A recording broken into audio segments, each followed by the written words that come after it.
இதயத்தில் பூட்டி வைத்தேன், அதில் என்னையே காவல் வைத்தேன்.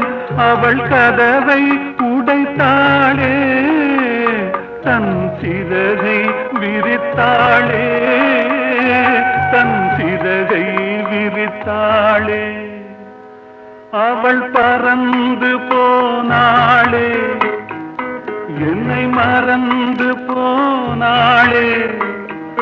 நான் பார்க்கும்போது கண்கள் இரண்டை கவர்ந்து போனாளே.